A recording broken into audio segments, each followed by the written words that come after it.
Good morning and welcome to today's press conference. My name is Mia Rabson and I'll moderate today's press conference. We'll hear today from Auditor General Karen Hogan, and then we'll take questions in the room followed by questions on Zoom if there's time. If you are on Zoom and you would like to ask a question, please raise your hand. Bonjour. Good morning and thank you for joining me. I want to begin by acknowledging that we are gathered on the traditional unceded territory of the Algonquin Anishinaabe people. I am here today to discuss 4 performance audit reports that we released this morning. As I near the third of my mandate, I'm feeling more frustrated than hopeful. As much as I'd like to report that government programs and services improve once weaknesses are identified, I find that is seldom the case. Pour nous, l'histoire est trop souvent la même. Année après année, nous livrons des audits qui dénotent des progrès lents et des résultats qui stagnent ou empirent. Dans le meilleur des cas, l'information qui pourrait aider les Canadiennes et Canadiens à comprendre si les choses s'améliorent ou s'ils empirent est incomplète. Dans de nombreux programmes et ministères, il semble que les membres du public se butent trop souvent à des obstacles lorsqu'ils tentent d'accéder aux programmes et services auxquels ils ont droit. Voyons d'abord notre audit des obstacles systémiques dans les services correctionnels. Nous voulions savoir si les programmes et services fournis par le Service correctionnel Canada reflétaient la diversité toujours croissante de la population carcérale.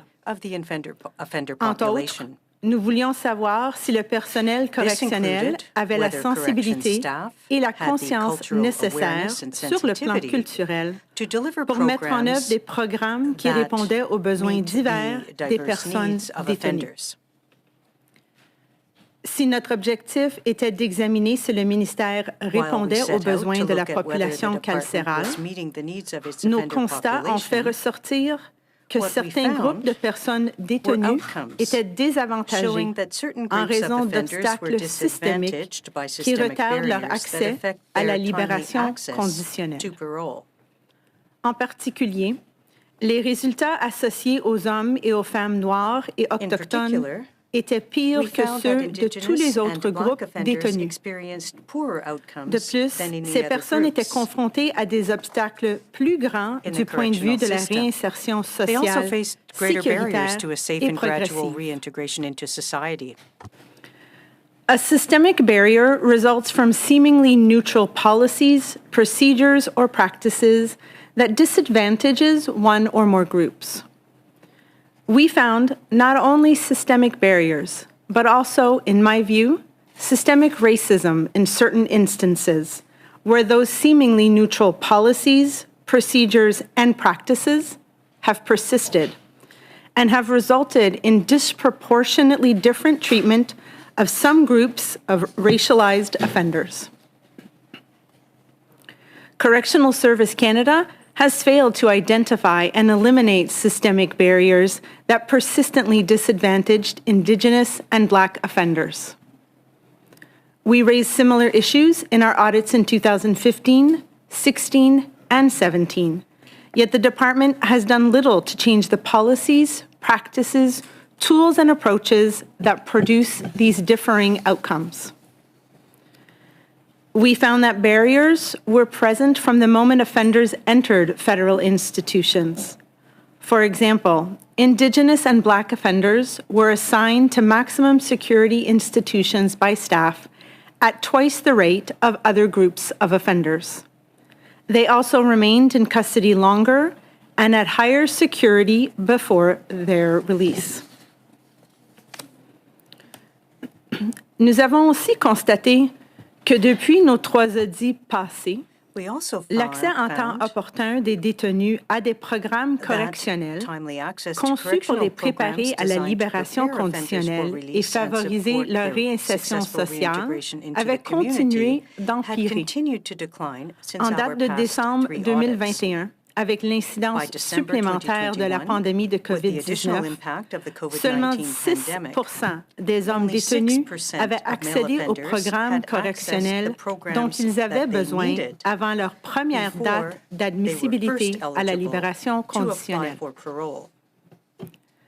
Ces résultats différents pour certains groupes de personnes détenues racialisées et autochtones persistent depuis trop longtemps.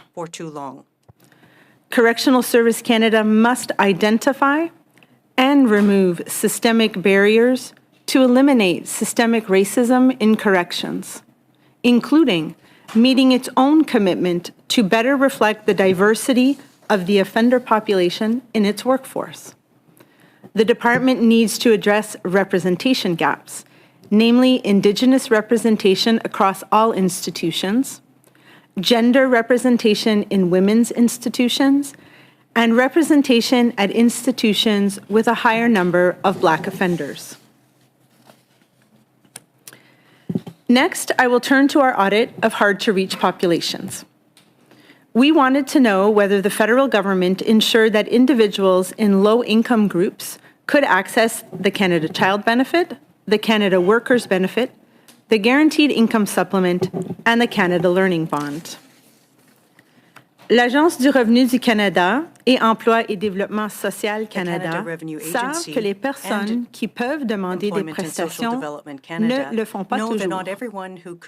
Les groupes à faible revenu qui sont difficilement desservis par les voies habituelles, les Autochtones, les personnes âgées, les personnes nouvellement arrivées au Canada et les personnes en situation de handicap comportent parmi ces groupes qui ne savent peut-être pas qu'ils peuvent obtenir certaines prestations.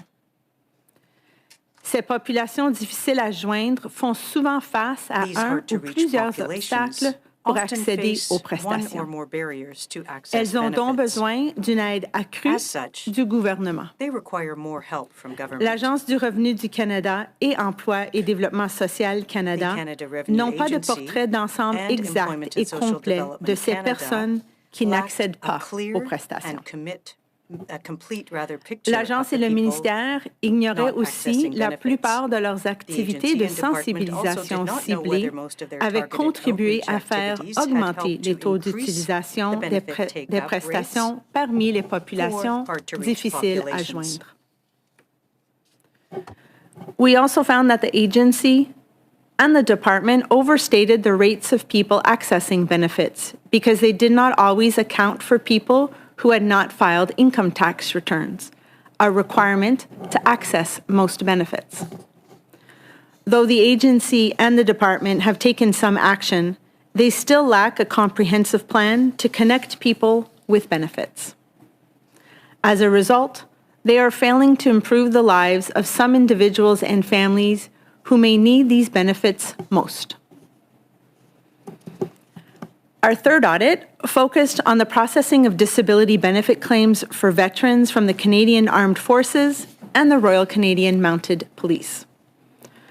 Overall, we found that veterans waited almost 10 months for a decision when first applying for benefits. Processing timelines were longer for francophones, women, and RCMP veterans. Nous avons également constaté que les données du ministère sur le traitement des demandes de prestations étaient médiocres et qu'elles étaient mal organisées. Par conséquent, Anciens combattants Canada n'étaient pas en mesure d'établir si les initiatives qu'ils avaient prises pour améliorer le traitement des demandes de prestations avaient accéléré le processus ou l'avaient ralenti. Nous avons noté que le financement et près de la moitié des employés affectés au traitement des demandes de prestations étaient temporaires et que le ministère n'a pas de plan de dotation à long terme. L'incidence combinée de ces lacunes est telle que les vétérans attendent trop longtemps avant de recevoir des prestations. Ils vivent des délais inacceptables qui peuvent nuire à leur bien-être et celui de leur famille. Notre dernier rapport aujourd'hui fait le suivi de notre audit de 2015 sur l'utilisation au gouvernement de l'analyse comparative entre les sexes plus, qu'on appelle aussi ACS+. Cet outil d'analyse vise à réduire les inégalités existantes et possibles qui sont dues au genre et à d'autres facteurs identitaires croisés. Dans l'ensemble, notre audit a démontré que le gouvernement ne sait pas si les mesures qu'il prend aboutissent à des résultats meilleurs sur le plan de l'égalité des genres pour divers groupes de personnes. Dans bien des cas, l'analyse a été effectuée, mais nous n'avons pas observé d'effets concrets sur les résultats. We found that long-standing challenges that we previously identified continue to hinder the full implementation of GBA+ across government. Although the lead organizations have addressed some of the recommendations from our 2015 audit, many others date back to our first audit of GBA in 2009. Some of the challenges include gaps in the capacity to perform a gender-based analysis and the lack of data available on demographic factors. In addition, we found that the government doesn't know if GBA+ is achieving its goal because its impacts have not been measured and reported on in a consistent and structured manner.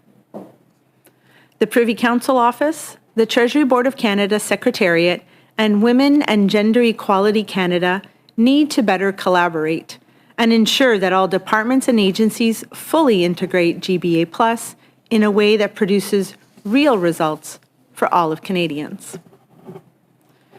To sum it up, these audits point to long-standing problems and barriers across a broad range of government activity. These barriers are unacceptable, whether faced by Indigenous and Black offenders or by low-income individuals and veterans accessing benefits. As to the barriers that GBA+ is meant to break down, while there is a greater dialogue and awareness today of gender and identity factors, actions have yet to catch up with words.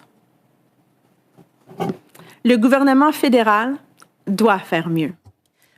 Toutes les Canadiennes et tous les Canadiens, peu importe leur genre, leur race, leur capacité ou l'endroit où ils habitent, méritent mieux et même bien mieux.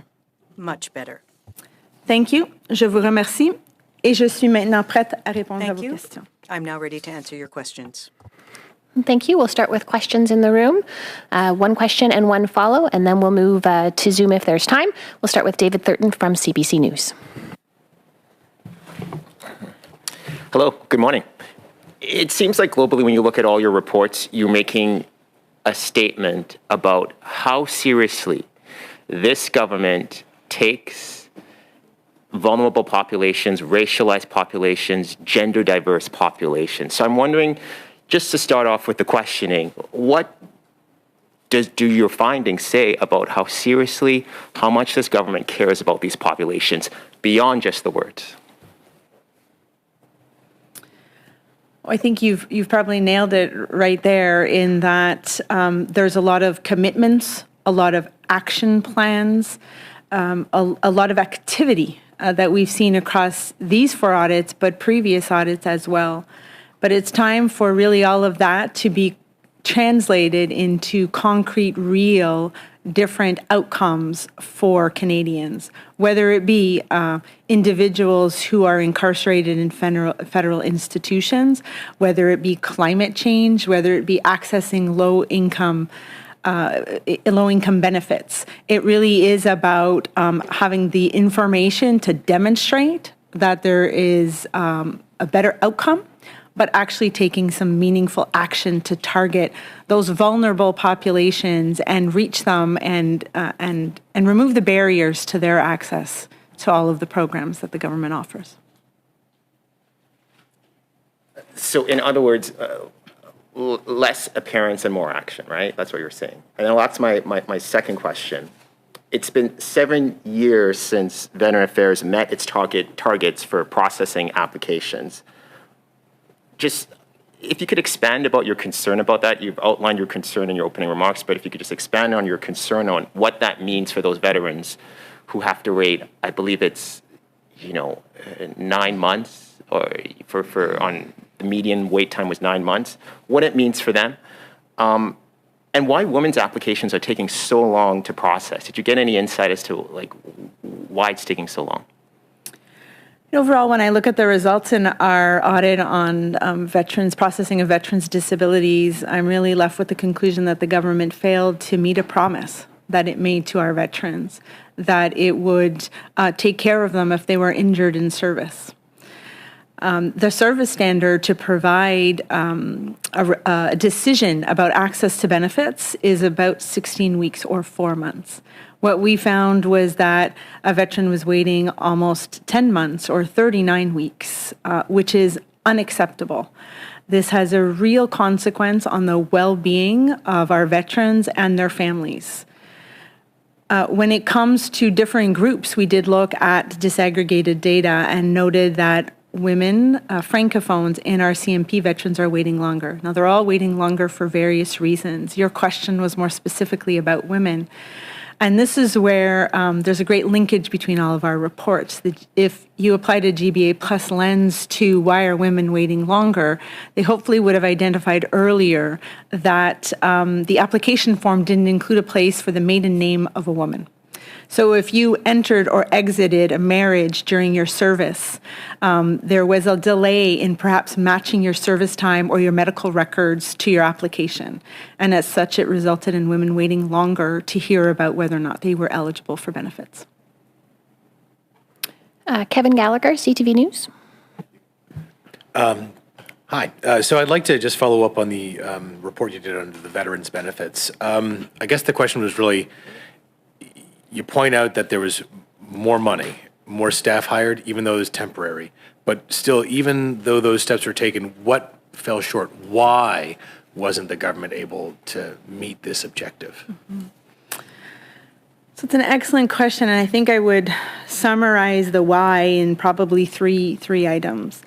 One was waiting for information, whether it be medical information or to have a complete file.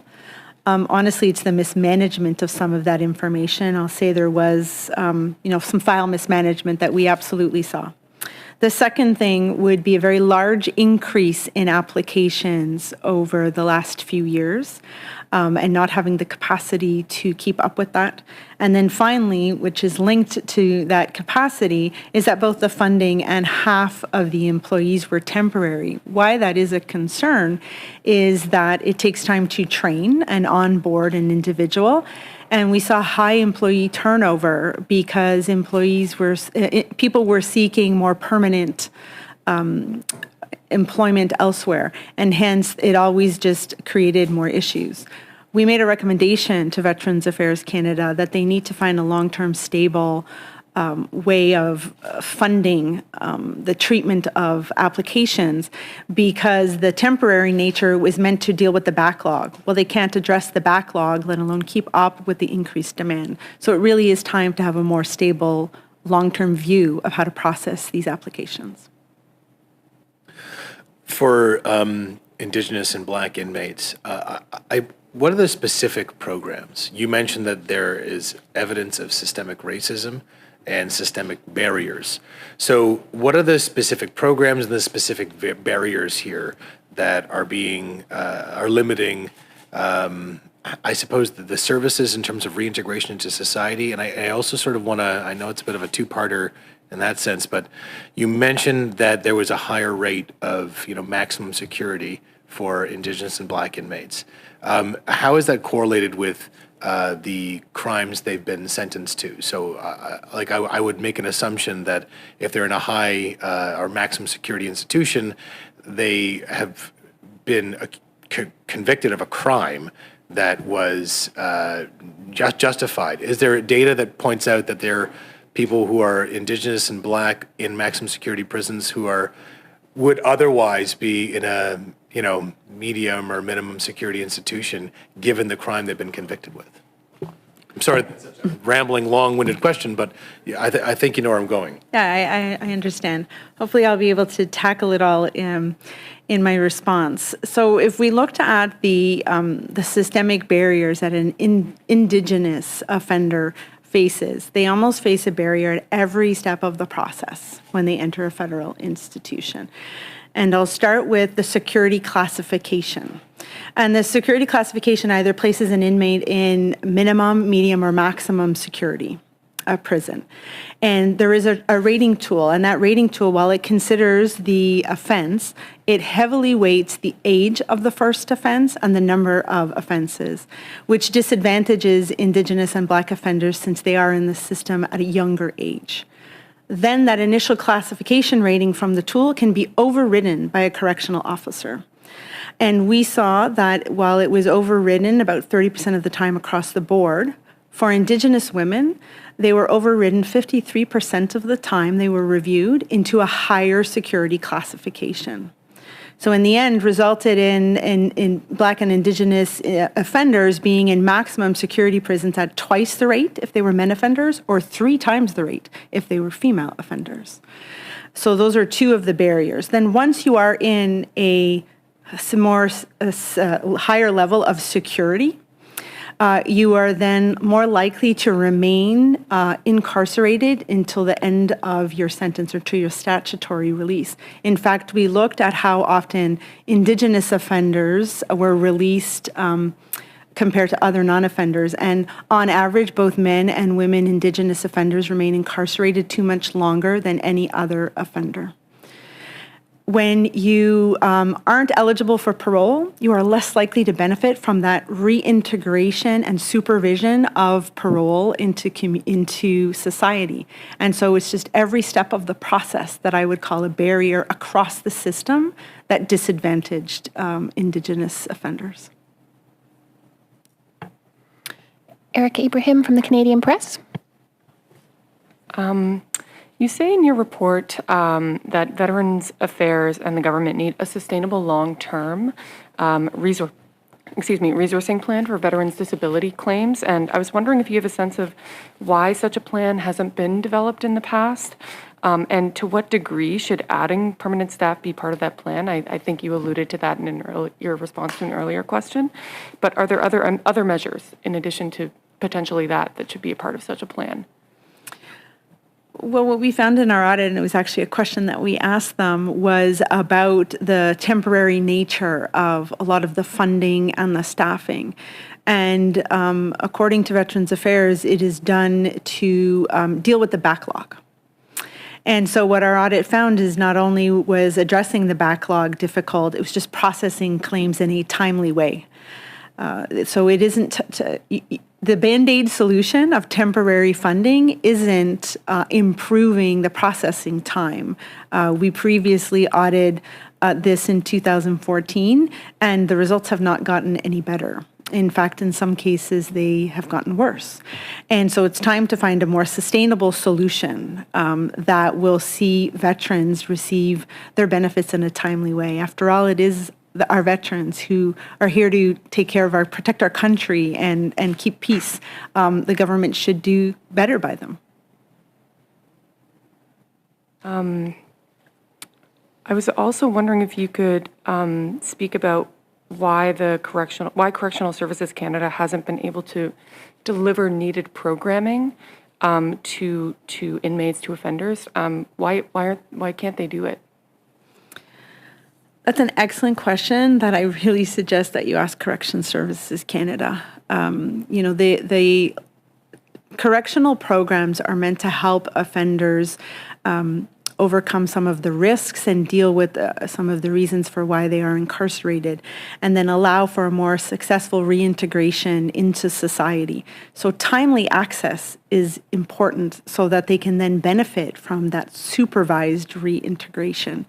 The issues that we found in 2015, 16, and 17 persisted, and if anything, got worse.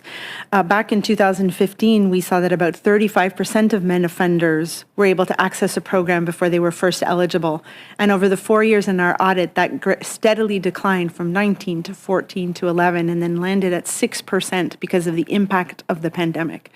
So they really do need to find a different way to organize all of those programs. And that is one of the recommendations that we gave them, because that timely access is so critical to an offender's successful path forward. Okay, we'll now take questions from Zoom. If you have a question, please use the raise hand function. We will start with Chris Nardi from the National Post.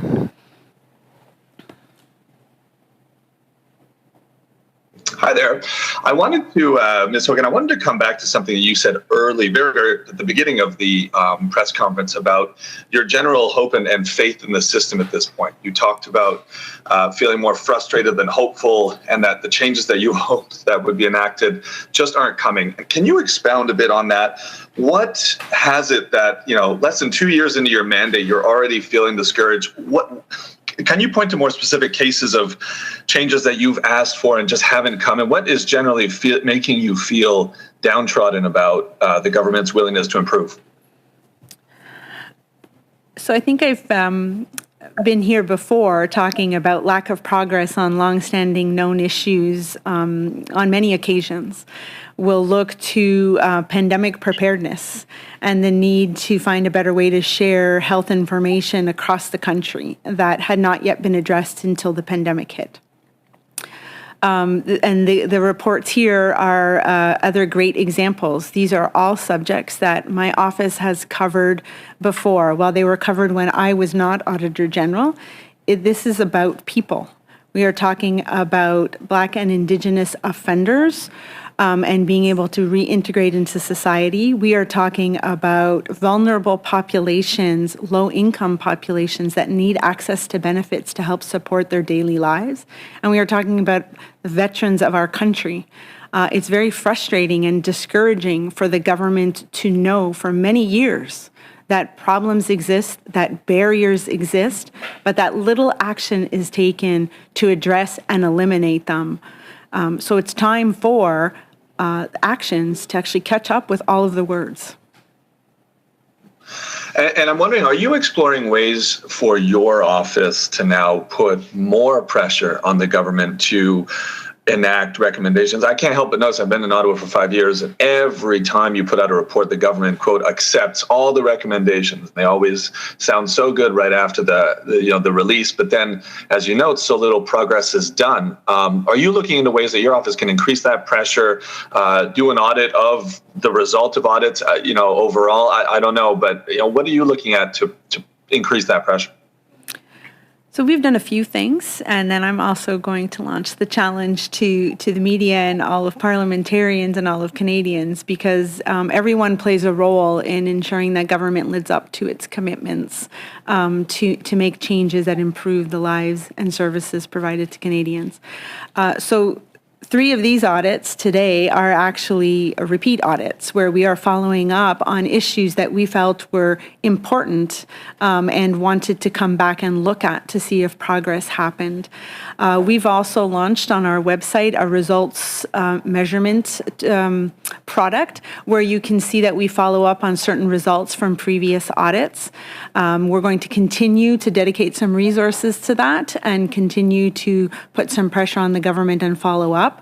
But this is a situation that requires not just my office, but parliamentarians as well as the public to hold government to account. Next, we'll go to Dylan Robertson from the Winnipeg Free Press. Hi there. Thanks for taking our questions. On the Canada Child Benefit, your report mentions that the department's estimate of First Nations on reserve, the take-up of that group is based on census data, which is outdated. I know that there's more census data coming in a few months, but does anyone have any estimate of what the take-up looks like right now, given the high birth rate on reserve? So your question is linked to our report on access to benefits for hard-to-reach populations. And we were using that census data linked to the Canada Child Benefit as an example to say there is data out there that the government can use. It's just using it in a meaningful way. Here, the results were that the take-up rate for the Canada Child Benefit was 79% on reserves versus 97% in the general population, which is a large disparity. So the lack of census data means you have to wait till this current census 5 years later to know whether or not that's actually improved, whether any of the activities taken by the government to encourage take-up has resulted in more Indigenous peoples accessing these benefits. It's a really long time to wait to know whether or not your efforts are improving the lives of those meant to receive these benefits. And you've talked a lot about how these programs aren't reaching people. I'm just wondering if you could explain what you think might be driving that. If this is just disorganization, the left hand not speaking with the right hand, you get at some of the systemic issues here, but it seems like, a lot of these benefits not reaching people is just further contributing to the issues that the government is trying to tackle here. So I guess I would describe it in this way, in that it's about trying to apply the same recipe to every single individual isn't working. So by definition, individuals who are hard to reach have barriers that they're facing, whether it be reluctance to file an income tax return or interact with a government, or perhaps a mental illness and they're unaware that they should be accessing these programs. So it's about finding out what those barriers are and then tailoring your outreach to actually reach that vulnerable population instead of always repeating the same recipe and hoping that it will just have an increase in uptake. Okay, at the moment we have one more question on the line. Christy Kirkup from the Globe and Mail.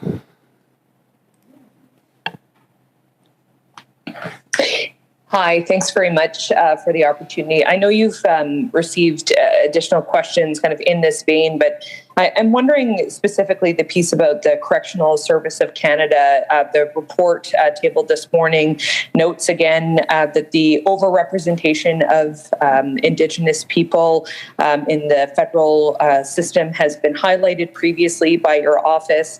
I'm just wondering, are you afraid that, after tabling several reports that highlight this issue and kind of challenges inside CSC, that your recommendations aren't being listened to?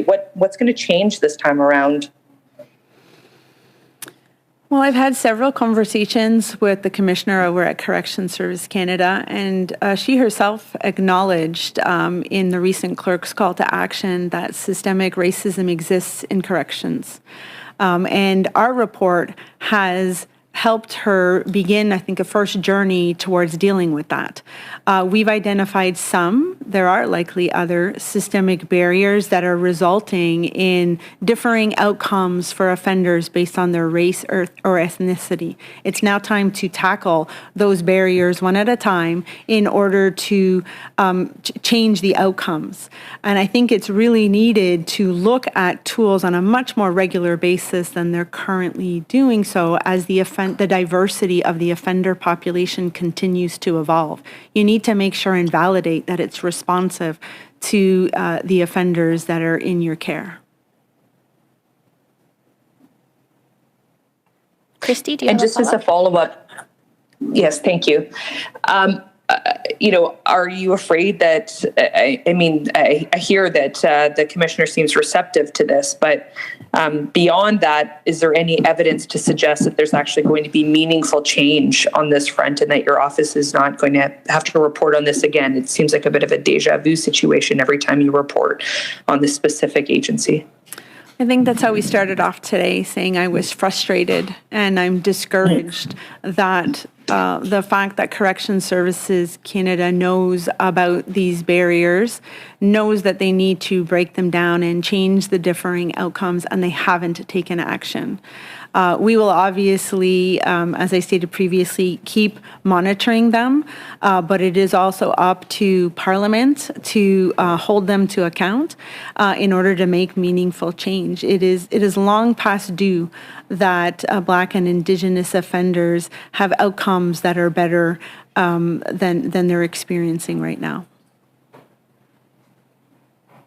So I think we have time for a few more questions. We'll come back to the room. David Thurton from CBC News.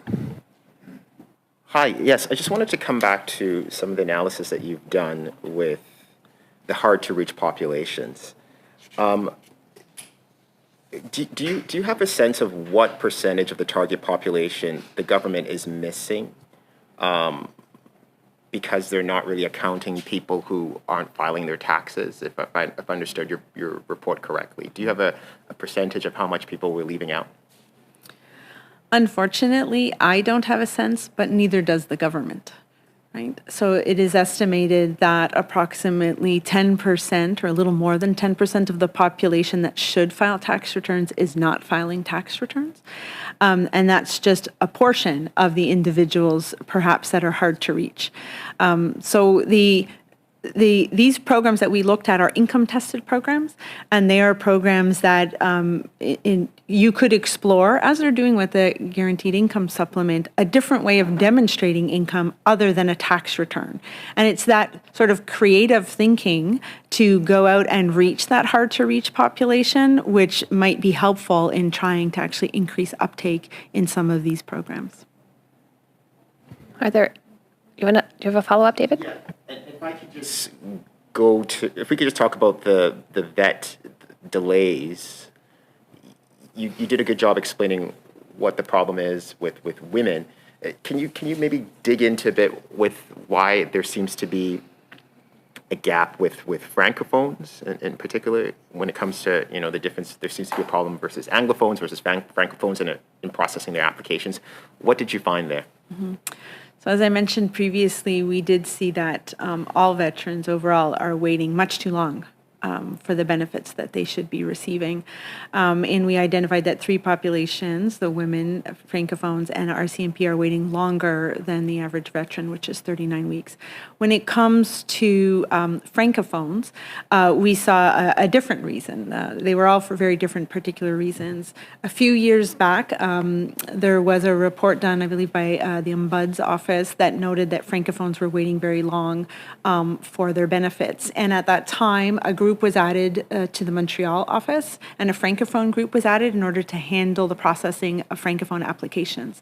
That group cannot no longer keep up with the increase in the applications that are being received, and hence francophones are waiting longer than average veterans to receive their benefits. En français? En français, absolument. Absolument. On a regardé les délais dans le traitement des demandes de prestations pour les vétérans, et on a constaté que les vétérans attendent 39 semaines ou environ 10 mois pour leurs prestations, qui est loin du service, le standard de service de 4 mois. On a constaté aussi que certains groupes attendaient encore plus longtemps que les 39 semaines, que ce soit les femmes, les francophones ou les vétérans de la Gendarmerie royale du Canada. Quand ça vient aux francophones, qui était votre question pointue, on a constaté qu'il y avait un rapport du Ombuds en 2014 qui avait noté que les francophones attendaient plus longtemps. Et alors, Anciens combattants a créé un groupe à Montréal et un groupe francophone qui pouvait traiter les demandes en français. Mais l'augmentation de toutes les demandes est telle que ce groupe-là n'est pas capable de gérer toutes les demandes, et les francophones attendent plus longtemps que d'autres vétérans pour avoir les résultats de leurs demandes. Kevin Gallagher, CTV. Just on the veteran delays for benefits, so 40,000-ish benefits are delayed currently, right? According to the report. Out of how many, like total, and is there an estimate as to how many employees the government needs to bring on permanently to not just address the backlog, but as you say, fix the issue so that there isn't a backlog that you're always working on? So unfortunately, I don't at my fingertips have the stats of how many applications they've processed, but our report does highlight the applications that are not being processed. So those that are sort of still waiting for information, those that haven't been assigned yet to an individual, and those sitting in the backlog, which are already over 16 weeks past the application date. So perhaps you could reach out to my office and they could give you some of the more specifics. I just don't know them right now off the top of my head. For a follow on systemic barriers within the corrections facilities, what are there some concrete steps that corrections of Canada needs to make to address, like what are the, like what's the first step? Because it does seem that if you're saying at every stage there is a systemic barrier for Indigenous or Black inmates, how do you start approaching this problem? So a problem that runs across your system might seem daunting to tackle, and it's about doing it in a methodical way. And many of our recommendations are pointed at exactly that. The first is revisiting that security classification tool with an independent party to help ensure that it is vetted for all offenders. The current one was created 30 years ago, was vetted in 2012, but never validated whether or not it was effective for Black offenders. And so you need to make sure that the tool will match and not result in disproportional outcomes for your population. So that would be the first thing. Then the overrides, we recommended that they look at better oversight over the overrides and understanding why Indigenous social history isn't always considered when there are overrides for Indigenous offenders. Then just taking a look back at those overrides, not only by an individual person, but across an institution and then across the group of institutions to look for trends, because that's how you will break down the barriers that might be in your tools and processes that you just aren't aware of. And then obviously looking at the timely access of their programming, which is so essential for an offender to be able to apply for parole and then to be able to benefit from supervised reintegration in the community. So it would be those three factors I think they should tackle first. So I think we have time for maybe one or two more questions on the Zoom. If anybody has a follow-up question, please raise your hand, and we'll go to Chris Nardi from the National Post. Hi there. I actually just really have one more question. Ms. Hogan, you've been at the OAG now for, I believe, the better part of it, over a decade. Correct me if I'm wrong. But and so I was wondering, kind of looping in kind of all the questions of my colleagues about, how these issues are reoccurring. Are you surprised, since you've gotten to the head of the OAG, are you surprised at how little follow-up and how little action actually comes from the government following your report? Was that a surprise for you coming into this top job, or did you expect it considering how long you'd been there and had been observing this for a while? So you're correct. I've been with the office 16 years, almost 3 now as Auditor General. Most of my career was spent doing financial audit work where recommendations are quickly acted upon to improve financial reporting, to improve internal controls. And so I'm always surprised when a recommendation is agreed to and then action not taken. But I'm particularly frustrated when I look at the reports that we have here because they affect people. And I just expect better from the government. I think Canadians expect better from its government. And so I do think that it's time for all of these commitments to be matched with concrete actions. Thank you. Appreciate it. Okay, I think seeing no more questions, that'll conclude today's press conference. Thank you very much. Thank you.